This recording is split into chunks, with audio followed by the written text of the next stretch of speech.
वह बलि के शरीर को नष्ट करने ही वाला था कि आकाश से शंखनाद गूंज उठा। दिव्य आभा फैल गई और स्वयं भगवान विष्णु प्रकट हुए। उनका स्वर दिशाओं में गड़गड़ाहट की तरह गूंजा। इंद्र, तूने मेरे प्रिय भक्त का वध छल से किया है। क्या यही तेरा सामर्थ्य है, निर्दोष पर वार करना? तू यह सोचता है कि भोग और बलिदान से महानता सिद्ध होती है, परंतु जान ले, महानता केवल धर्म और सत्य से होती है।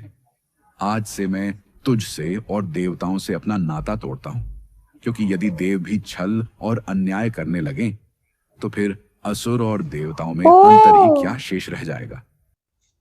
हे गाइस, तो अब मैं रिएक्ट करने वाली हूँ on Mahavatar Vamana Onam story in Hindi, Asur Samrat Maharaj Bali by Bharat Vatsal production. Okay, तो इस टॉपिक और मेरा एक्साइटमेंट इसलिए हुआ बिकॉज हमने अभी कुछ रिसेंटली ही महाअवतार नरसिम्हा पर रिएक्शन खत्म किया है, तो ये उसके बाद वाली स्टोरी है। ये मुझे बहुत से लोगों ने कमेंट के थ्रू बताया या मेल के थ्रू बताया, तो I am excited for this avatar.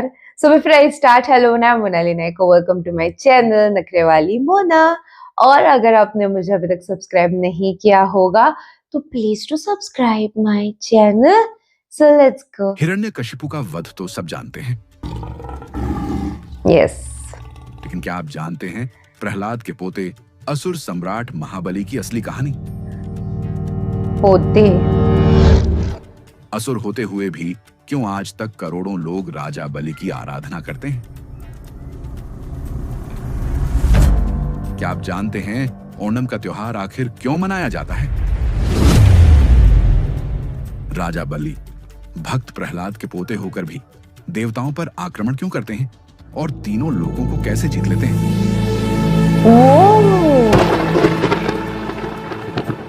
भगवान विष्णु ने वामन अवतार लेकर केवल 3 पग भूमि ही क्यों मांगी? राजा बलि को दुनिया का सबसे महान दानी क्यों कहा जाता है? आज हम जानेंगे महान सम्राट महाबली और भगवान विष्णु के 5वें अवतार वामन की यह अद्भुत गाथा। कहानी शुरू करने से पहले कमेंट में लिखिए जय भगवान वामन, लिख देना और सब्सक्राइब करके हमें समर्थन दीजिए प्लीज हिस्टोरिक वीडियोस के लिए।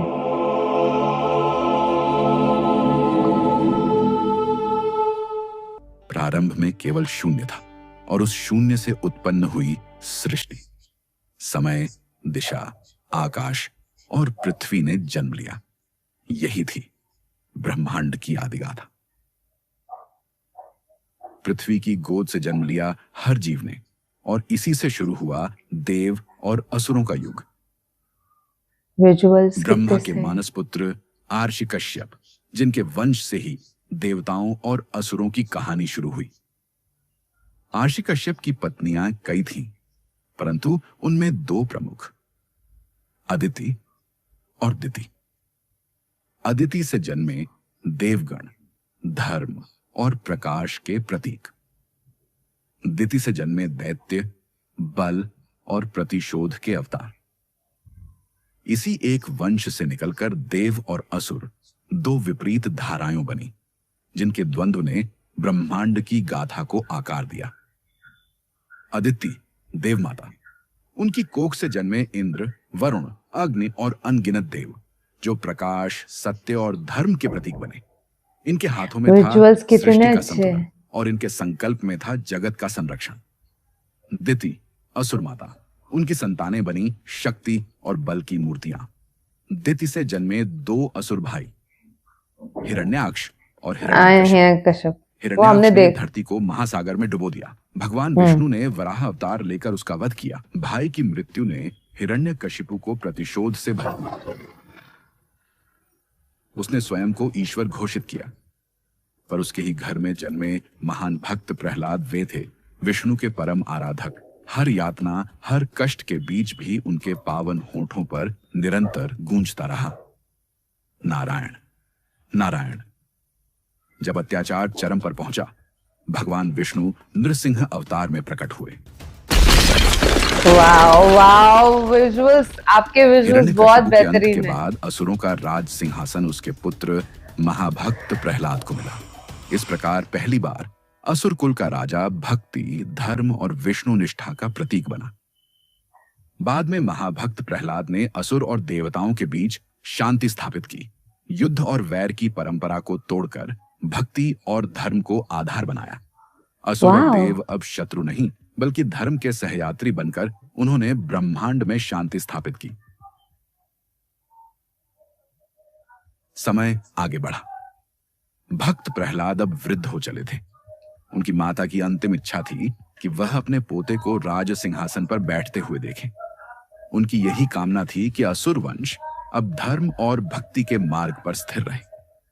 प्रहलाद ने अपनी माता की इच्छा पूरी करने का निश्चय किया। उनके पुत्र विरोचन का विवाह कुलीन और तेजस्विनी कन्या विशालाक्षी से हुआ। विशालाक्षी असुर वंश के इतिहास में एक महान अध्याय था। मंडप में वैदिक मंत्रों की गूंज उठी। चारों ओर अग्नि को साक्षी मानकर संस्कार संपन्न हुए। विशालाक्षी की उपस्थिति ने असुर कुल में नई आभा और मर्यादा का संचार किया। इस शुभ अवसर पर प्रहलाद ने अपने पुत्र को युवराज घोषित किया। विवाह के बाद प्रहलाद ने राज्य की बागडोर विरोचन को सौंप दी और स्वयं संन्यास धारण कर लिया। उन्होंने राजसत्ता त्याग दी और तपस्या व भक्ति में लीन हो गए। असुर वंश में एक नया प्रभात हुआ। विरोचन और उसकी पत्नी विशालाक्षी के घर जन्म लेने वाला था एक ऐसा बालक जिसका आगमन पूरे कुल के लिए आशा का दीप बनकर आया। माघ शुक्ल द्वादशी की पावन तिथि पर शुभ अभिजीत मुहूर्त में जब नक्षत्र अपनी उच्चतम स्थिति में थे, तभी वह दिव्य क्षण आया। ज्योतिषियों ने कहा, यह संयोग दीर्घायु और तेजस्वी सम्राट के जन्म का संकेत है। और फिर उस पावन घड़ी में एक तेजस्वी बालक का जन्म हुआ। उसका मुखमंडल चंद्रमा सा उज्जवल था। आंखों में करुणा और साहस की चमक थी और पूरे शरीर से अलौकिक तेज झलक रहा था। असुर वंश में आनंद की लहर दौड़ गई। नगाड़ों की गूंज उठी। वेद मंत्रों का उच्चारण होने लगा। जन्मोत्सव के उस पावन क्षण में सम्राट विरोचन ने आदर पूर्वक अपने गुरु शुक्राचार्य को बुलाया। उन्होंने विनम्रता से निवेदन किया, गुरुवर, कृपा करके मेरे पुत्र को अपने आशीर्वाद से अलंकृत करें। शुक्राचार्य आगे बढ़े और नवजात शिशु को अपनी गोद में उठाया। ध्यानमग्न होकर उन्होंने गहन दृष्टि डाली और आशीर्वाद दिया, यह बालक असुर वंश का गौरव बनेगा। यह कोई साधारण आत्मा नहीं है। यह आगे चलकर तीनों लोकों पर राज्य करेगा। समय की धारा आगे बढ़ रही थी। इसी बीच महाज्ञानी शुक्राचार्य ने अपने ध्यान और ज्योतिष साधना में एक गूढ़ संकेत पाया। उनकी दृष्टि में स्पष्ट हुआ कि विरोचन की जीवन रेखा क्षीण है। उसके ऊपर अकाल मृत्यु का गंभीर साया मंडरा रहा है।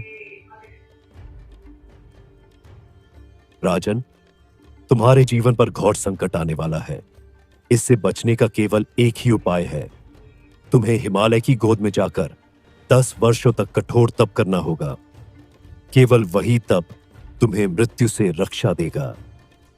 शुक्राचार्य की चेतावनी के बाद विरोचन हिमालय की ओर प्रस्थान की तैयारी करने लगा। उसका हृदय भविष्य की अनिश्चितता से भरा था। तो सम्राट विरोचन हिमालय की कंदराओं में चला गया। कड़कड़ाती ठंड, प्रचंड हवाएं और बर्फ की चट्टानों के बीच उसने वर्षों तक घोर तपस्या की। 10 वर्षों तक वह निर्विकार खड़ा रहा, न भूख की परवाह की, न नींद की। आखिरकार उसकी तपस्या से प्रसन्न होकर सूर्यदेव प्रकट हुए। उनकी आभा से समस्त हिमालय आलोकित हो उठा। सूर्यदेव ने कहा, विरोचन, तेरे धैर्य और तप से मैं प्रसन्न हूं।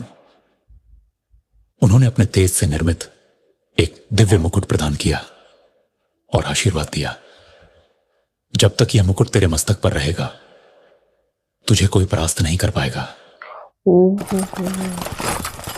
ओह माय गॉड, एनिमेशन के लिए आपको क्या शब्द कम पड़ गए यार। मार्ग में विरोचन के सामने एक साधु वेशधारी ब्राह्मण प्रकट हुआ।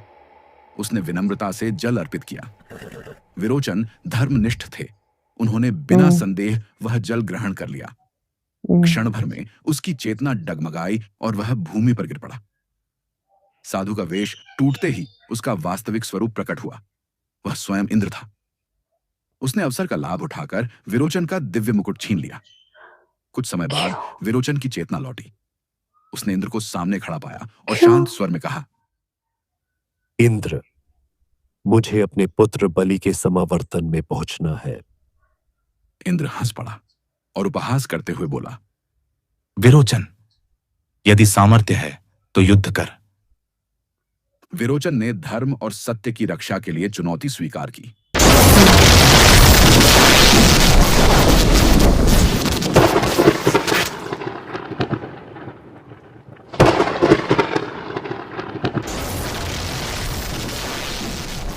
तो इंद्र भगवान ने ऐसे क्यों किया था?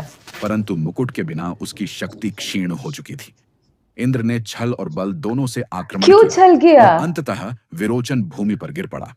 किंतु इंद्र की निर्दयता यहीं समाप्त नहीं हुई। उसने विरोचन का शरीर तुरंत जला दिया ताकि कहीं शुक्राचार्य अपनी संजीवनी विद्या से उसे पुनः जीवित न कर दें। अरे, पर इंद्र ने ऐसे क्यों किया?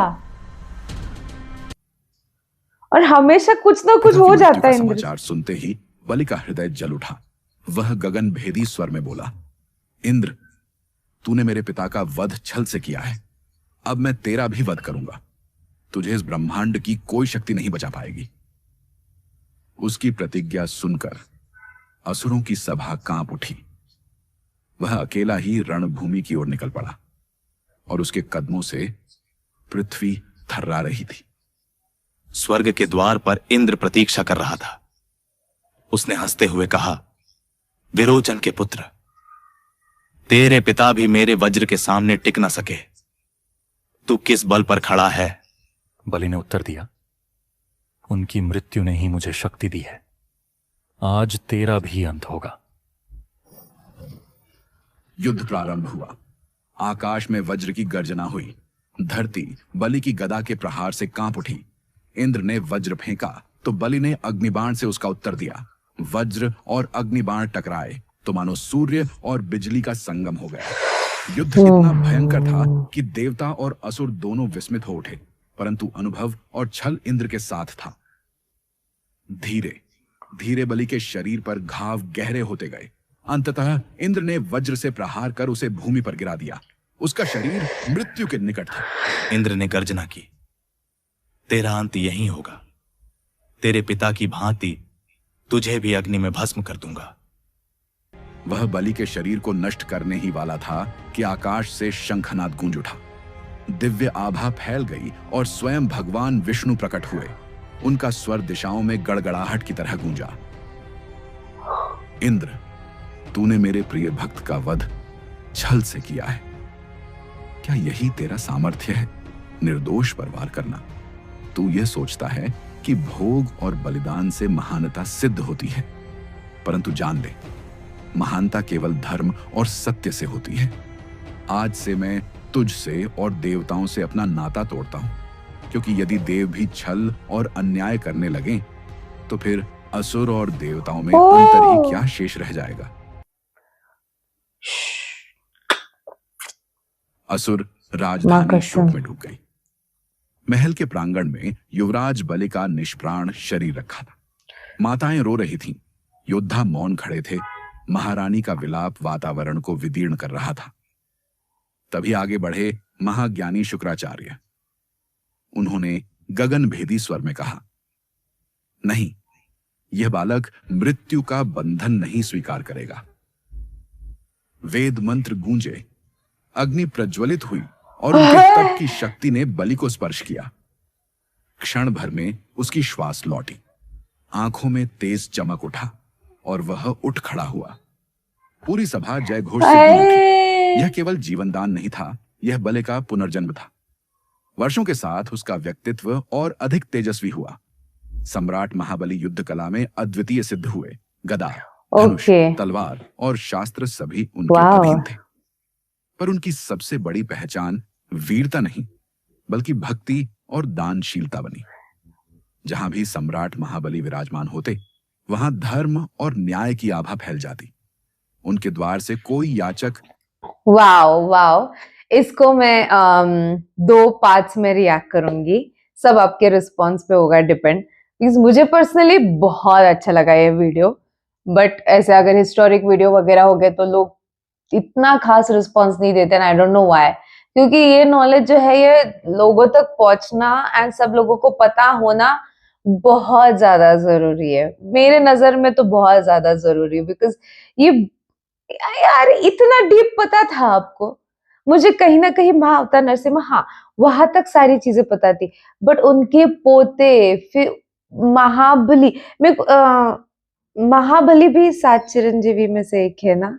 अगर मैं गलत हूं तो आप मुझे कमेंट सेक्शन में करेक्ट कर देना, please please please. Okay, so yes, और इनके लिए, बिकॉज वहां इंद्र हमेशा छल क्यों करते हैं, हमेशा कुछ ना कुछ गड़बड़ करते हैं, देख लेना।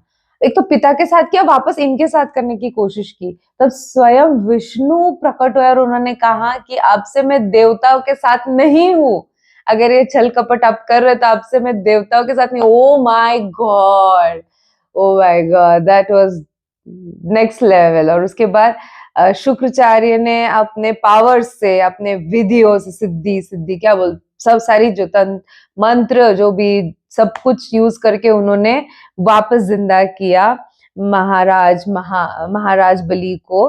एंड वो इतने अच्छे थे, वो दानवीर और युद्ध कला वगैरह उसमें बहुत आगे चले गए उसके बाद। तो next part would be much more interesting. मेरे को बहुत इंटरेस्ट आ रहा है, सही में बहुत इंटरेस्ट आ रहा है, बिकॉज ये मैं खो गई थी, क्या काम किया आपने, क्या एनिमेशन किया, क्या यूज किया एनिमेशन का। I just loved it, I just loved it. इनके चैनल का नाम क्या है, सॉरी भक्त वत्सल प्रोडक्शन, सॉरी भारत वत्सल बोला क्या मैंने पहले। ओके, तो जरूर चेक करना आप जाके। अभी नेक्स्ट पार्ट देखना चाहते हो तो जितना हो सके इस वीडियो को लाइक कमेंट शेयर से भर दो गाइस, हो सके तो सुपर थैंक्स भी देना, मेरे चैनल की ग्रोथ के लिए हेल्प हो जाती है। बाकी परत मिळालीचा, बाय।